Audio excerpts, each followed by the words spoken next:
बात अगर भारत में घूमने की करें तो यहाँ अलग अलग राज्य अपनी अलग अलग खूबसूरती के लिए जाने जाते हैं। जैसे कोई मंदिरों के लिए फेमस है तो कोई आकर्षक पहाड़ों हरियाली के लिए, लेकिन संस्कृति, खूबसूरती, धार्मिक स्थल और शांति से भरपूर पंजाब की एक अलग ही बात है। यहाँ का खान पान जितना मशहूर है उतने ही फेमस है यहाँ के खुशमिजाज लोग। प्रकृति की गोद में बैठे खूबसूरत पर्यटन स्थलों के लिए पंजाब को वाहवाही दी जाती है। तो अगर आप भी पंजाब की सैर करना चाहते हैं तो ये वीडियो खास आपके लिए है, क्योंकि आज हम बात करेंगे पंजाब की 5 सबसे खूबसूरत जगहों की। तो देर न करते हुए अपना सीट बेल्ट बांधे अच्छे से और निकलते हैं अब इन जगहों की एक सफर पर। अमृतसर दोस्तों, मक्के दी रोटी और सरसों के साग के साथ पंजाब की सबसे वधिया जगह होने वाली है अमृतसर, जिसे लुधियाना के बाद पंजाब का सबसे बड़ा शहर और सांस्कृतिक विविधता सहित सिखों के पवित्र धार्मिक स्थल गोल्डन टेम्पल की जगह भी कहा जाता है। अमृतसर में स्थित है पंजाब और पूरे भारत की शान स्वर्ण मंदिर, जिसे देख आंखों की चमक दुगनी हो जाती है। ये मंदिर अमृत सरोवर के बीचों बीच श्री हर मंदिर साहिब के नाम से भी फेमस है, जिसे 1577 में सिखों के चौथे गुरु रामदास द्वारा बनवाया गया था। सफेद पत्थर, स्वर्ण युक्त चोटी, उम्दा नक्काशी और लंगर की परंपरा इस स्थल को सबसे खास बनाती है। अमृतसर शहर को बसाने का श्रेय जाता है श्री गुरु रामदास जी को, और उन्हीं के नाम पर पुराने समय में इस शहर को रामदासपुर भी कहा जाता था। दोस्तों, अमृतसर शहर कई ऐतिहासिक घटनाओं का गवाह रहा है, जैसे 13 अप्रैल 1919 के दिन जलियांवाला बाग में हुई दुखद घटना।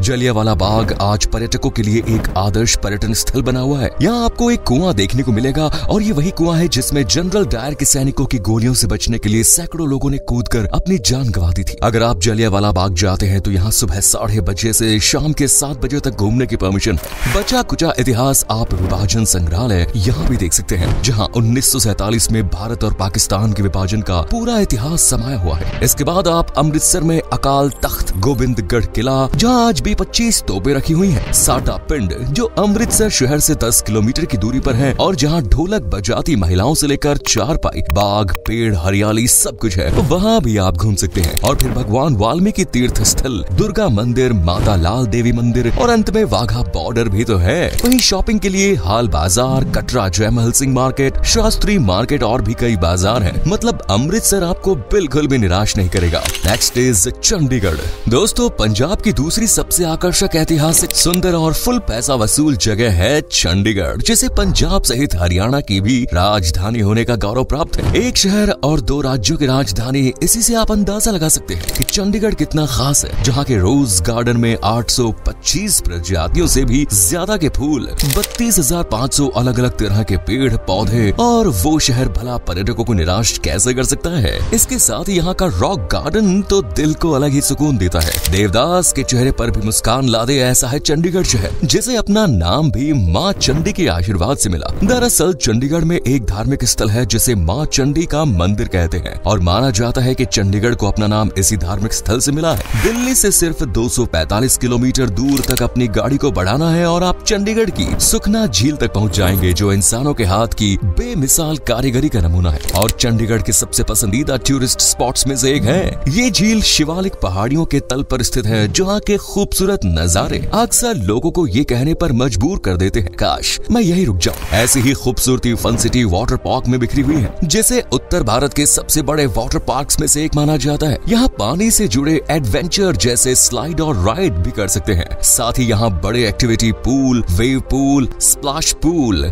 और कई लैंडिंग पूल्स मौजूद हैं, जिन्हें आप भी खूब पसंद करने वाले हैं। और अगर आप जानवरों से मुलाकात करना चाहते हैं, मस्त सफारी का आनंद चाहते हैं, तो सिर्फ और सिर्फ आपके लिए है छतबीर चिड़ियाघर, जहाँ पक्षी और सरीसृप की 80 से भी ज्यादा प्रजातियां हैं। इसे आप एक परफेक्ट पिकनिक स्पॉट की तरह ले सकते हैं, वो भी जानवरों की नटखट और थोड़ी डरावनी आवाजों के बीच। वैसे छतबीर चिड़ियाघर में शेर सफारी, डियर सफारी भी एक्साइटमेंट भर देती है। इसके अलावा आप चंडीगढ़ में जापानी गार्डन भी देख सकते हैं। दोस्तों, नंबर 3 पर है हमारी लिस्ट में the one and only Ludhiana city, जो सतलुज नदी के किनारे पंजाब का सबसे बड़ा शहर है और वीकेंड में लोगों का दिल बहलाने का काम करता है। लुधियाना के पंजाबी ढाबों पर खाने का जो स्वाद आता है, आय हाय, दिल गार्डन हो जाता है कसम से। यहाँ घूमने के लिए सबसे बेस्ट जगह मानी जाती है लोधी किला, जो पंजाब के प्राचीन इतिहास को भव्य संरचना के रूप में समेटे हुए बैठा है। हालांकि किला खंडहर जैसा लग सकता है, लेकिन इसकी सुंदरता आज भी बड़े से बड़े अजूबे को फेल करने में माहिर है। इस किले को मुगल काल में बनवाया गया था, इसीलिए मुगल काल की वास्तुकला का नायाब नमूना है लोधी किला, जहाँ सुबह 6 बजे से शाम के 7:30 बजे तक कभी भी घूमा जा सकता है। इसके बाद लुधियाना की सबसे खास जगह है महाराजा रणजीत सिंह युद्ध संग्रहालय। म्यूजियम के बीचों बीच बनी महाराजा रणजीत सिंह जी की मूर्ति देश के शूरवीरों की याद दिलाती है, जबकि म्यूजियम के अंदर रखा सामान लुधियाना के गौरवशाली इतिहास दर्शाती है। ये म्यूजियम आसपास हरे भरे पौधों सहित पूरी 4 एकड़ की जमीन पर फैला हुआ है। म्यूजियम में जाने के लिए बड़ों को 40 जबकि बच्चों को सिर्फ 20 रुपयों का टिकट लेना होता है और सुबह 9:30 बजे से शाम के 5 बजे तक आप यहाँ कभी भी विजिट कर सकते हैं। वैसे दोस्तों, बात लुधियाना की हो और आलमगीर को भूल जाए तो ये बिल्कुल ऐसा होगा जैसे हम पंजाब गए, सरसों का साग लिया लेकिन मक्के की रोटी को पीछे छोड़ा। शहर से लगभग 10 किलोमीटर की दूरी पर है आलमगीर, जो एक गांव है, लेकिन इस गांव की खासियत है श्री मांझी साहिब गुरुद्वारा।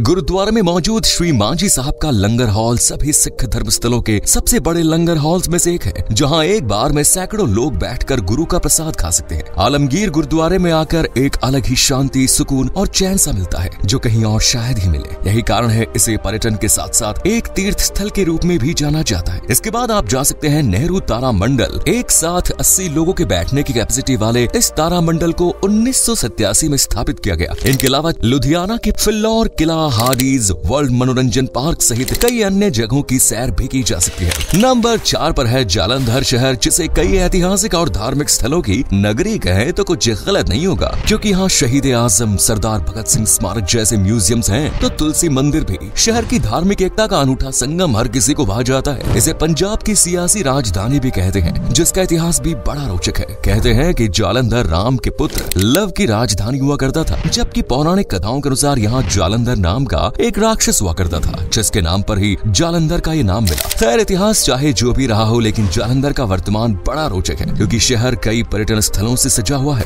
जैसे रंगला पंजाब हवेली, जिसे पारंपरिक पंजाबी थीम पर एक गांव की तरह डिजाइन किया गया है। यहाँ पूरे पंजाब को देखा जा सकता है। इसके अंदर जाने के लिए आपको 600 रुपए खर्च करने पड़ेंगे, लेकिन सच कहे तो 600 रुपए भी आपको अंदर जाने के बाद कम ही लगेंगे। वैसे टाइमिंग है सुबह 12 से 4 और फिर 6:30 से रात के 11। लेकिन दोस्तों, देवी तालाब मंदिर में जाने के लिए आपको कोई ब्रेक नहीं लेना, क्योंकि पूरा दिन खुलता है और इस मंदिर में जाने का कोई चार्ज भी नहीं। आपको बता दें, ये मंदिर भारत के 51 शक्ति पीठों में से एक है। इसके अलावा आप यहाँ जा सकते हैं साइंस सिटी कपूरथला, जो शहर से 15 किलोमीटर की दूरी पर है और 72 एकड़ में फैली हुई है। इसीलिए अगर आप यहाँ पिकनिक के इरादे से जा रहे हैं, वैसे आपको यहाँ लेजर शो और डिजिटल प्लेनेटेरियम शो में भी पार्टिसिपेट कर सकते हैं। यहाँ घूमने के लिए आपको सिर्फ 150 से 1000 रुपए खर्च करने होंगे और टाइमिंग है सुबह 9 से शाम के 6 बजे तक। इनके अलावा आपको आगे जाना है जंगे आजादी स्मारक, वंडरलैंड थीम पार्क और गुरुद्वारा तलहान साहिब। Next is Bhatinda. जी हाँ दोस्तों, ये है भटिंडा, जिसे कुछ लोग बटिंडा भी कहते हैं। ये पंजाब के मध्य में स्थित है और इसे पंजाब का दिल भी कहते हैं बॉस। भटिंडा को पंजाब के सबसे पुराने शहरों में एक माना गया है, जहाँ का समृद्ध इतिहास लोगों को एक्साइटमेंट से भर देता है। ये भले ही छोटा शहर है, लेकिन टूरिस्ट प्लेसेस के लिए काफी फेमस है। माना जाता है कि भटिंडा का इतिहास कई साल पुराना है, मतलब करीब 965 ईस्वी में ये शहर अस्तित्व में आया। भटिंडा में घूमने के लिए सबसे आकर्षक स्थल है किला मुबारक, जिसे तबारे हिंद या भारत के प्रवेश द्वार के रूप में जाना जाता है। किला मुबारक 90 से 110 सीई के बीच बनवाया गया और इसे भारत के सबसे पुराने किलों में शुमार किया गया है। किले में जाने के लिए कोई फीस नहीं लगती और यहाँ घूमने का समय भी सुबह 9 से शाम के 5 बजे का है। भटिंडा में आपको हर वक्त एक महक महसूस होगी, जो असल में रोज गार्डन के शानदार तरह तरह की किस्म के फूलों की है। लगभग 40,000 वर्ग मीटर के एरिया में फैले इस गार्डन में गुलाबों की कई प्रजातियां पाई जाती है। लाल, पीले, हर तरह के गुलाब आपको यहाँ मिलेंगे, इसीलिए तो इसे रोमांटिक डेट के परफेक्ट प्लेस माना गया है। रोज गार्डन की ही तरह फेमस है चेतक पार्क, जिसे पिकनिक स्पॉट के रूप में पसंद किया जाता है, क्योंकि आसपास फूलों की महक, हरियाली और शानदार नजारे जो यहाँ मिलते हैं, वो चैन से बैठने और परिवार के साथ मौज मस्ती करने पर मजबूर कर देते हैं। वैसे दोस्तों, पंजाब का हिस्सा हो और गुरुद्वारा ना हो, ऐसा भी कम ही पॉसिबल है। तो भटिंडा में भी आपको कई गुरुद्वारे मिलेंगे, लेकिन सबसे ज्यादा फेमस है दमदमा साहिब गुरुद्वारा। इस स्थान की मान्यता और प्रसिद्धि दोनों ही खूब मशहूर है। भटिंडा से 15 किलोमीटर चले तो लाखी जंगल भी नजर आता है, जहाँ श्री गुरु नानक देव जी ने 1 लाख पवित्र उपदेश दिए। इसके अलावा आप भटिंडा में मैसर खाना मंदिर, बीड़ तालाब, जू भी घूम सकते हैं। वैसे आप पंजाब जा ही रहे हैं तो यहाँ मक्के की रोटी, सरसों के साग के साथ छोले भटूरे, दाल मखनी, आलू पराठे, बिरयानी, तंदूरी चिकन और बटर चिकन टेस्ट करना ना भूलें। इस राज्य में घूमने के लिए आपको 30 से 50 हजार रुपयों की जरूरत होगी और जाने के लिए फ्लाइट, ट्रेन लगभग हर स्टॉप से मिल जाएगी, वो भी एक सर्च पर। इसीलिए जाइए और अपना एक्सपीरियंस हमारे साथ शेयर कीजिए। ऐसी वीडियो अच्छी लगी तो लाइक करें, चैनल को सब्सक्राइब करें और आप में से अगर कोई पंजाब से है तो हमें बताइए जरूर। मिलते हैं आपसे अगले वीडियो में, तब तक के लिए bye bye and take care.